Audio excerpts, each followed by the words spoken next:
When you're torturing somebody, it affects them for the rest of their life. When you're torturing an innocent person, that's worse, or trying to force somebody to give information, he's gonna lie. He's not gonna give you the facts because he just wants to stop being hurt. And to hide a facility like this, and what they're doing is they're hiding it in rural, down neighborhoods where nobody would think of looking for it. The worst thing was it had to be someone from The Guardian, where the blank was our medium. Yeah. I mean, I frankly tend to get my news from the internet now. I mean, I don't trust the media anymore.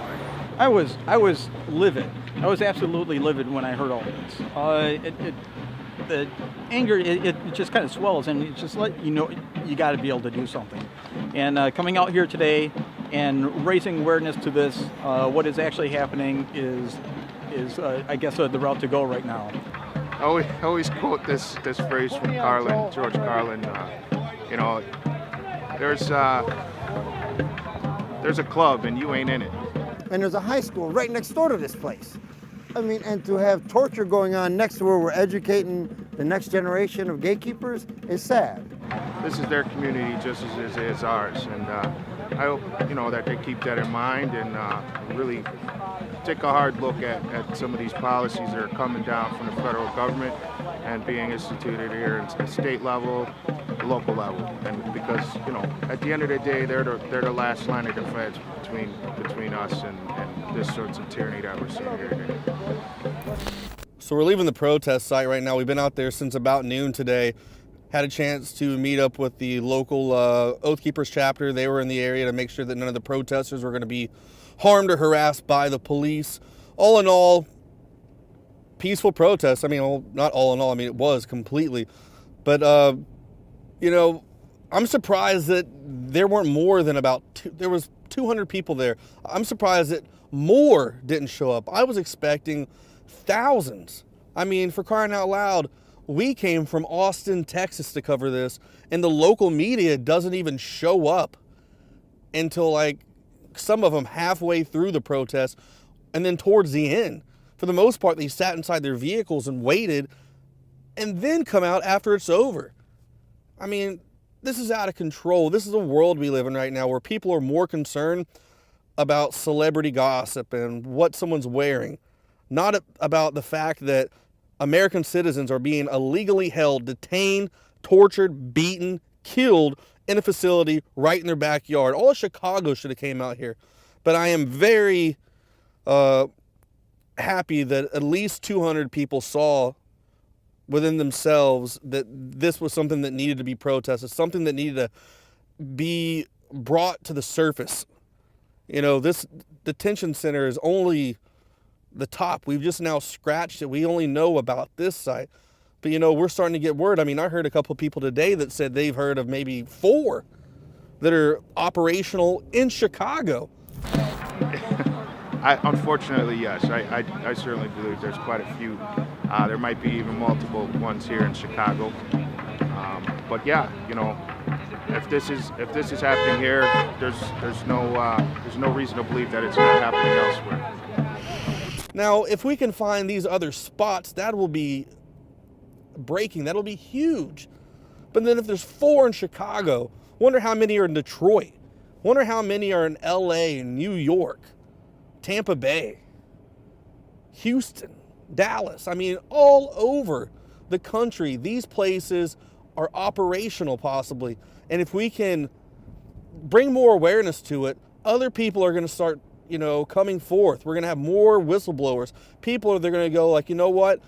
I was detained in a place that really doesn't have any name. I wasn't given any sort of ability to contact my lawyer. I wasn't read my rights. I wasn't told what I could or couldn't do. I was treated like a terrorist. Our country is just, it's slipping away. So the really cool thing when we get to go to these protests, you always get to meet really interesting people, some who aren't awake, some who are. More and more, I'm seeing a lot of the ones who are awake, and I'm glad that these people are showing up. We need more and more like that.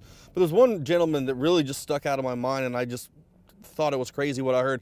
He was talking about how the Illinois state correctional facilities, the prisons where they hold inmates, are basically being run like a Guantanamo prison.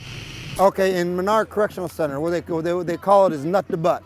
And inmates must line up together, and you got to hold the inmates behind you. As you're handcuffed, you got to hold his nuts and walk with your face on his back. From the cell house to the chapel, then you will spend the next 6 hours leaning on the wall with your forehead looking to the ground, shackled and chained the whole time, with tactical officers in full riot gear, with no name tags, no way to identify them. Sad part is there's been roughly, that I have in my possession at work, 30 letters of where officers playfully ram the oak stick in an inmate's anus, jokingly talking about, you really like this, don't you? And is this the way we're supposed to treat somebody that will be coming home? We have over 80,000 prisoners in solitary confinement in the United States. And right now they're going to build a 2,000-bed solitary confinement prison in Thompson, Illinois. Why are we using tactics that mentally destroy somebody so when they come out for the rest of their life they get free Social Security? As taxpayers, I'm like, whoa, aren't they supposed to come out and be an asset to society? Or are they supposed to be rehabilitated and Yes. Yeah. And if you keep hiring officers, but you're not giving out education. The law says every inmate has the opportunity to get at least a 12th grade education. But right now, only 33 guys got a GED last year out of 50,000 inmates in Illinois. Well, that doesn't make sense. You go to Homan Square and you look at it, it looks like the scene out of a horror movie because all those acts in there are horrific that are happening. Being told that you're going to get a tour of hell, it's just mind-blowing. So hopefully we can bring awareness to this and more people will open up to what's going on and finally just wake up and say enough is enough.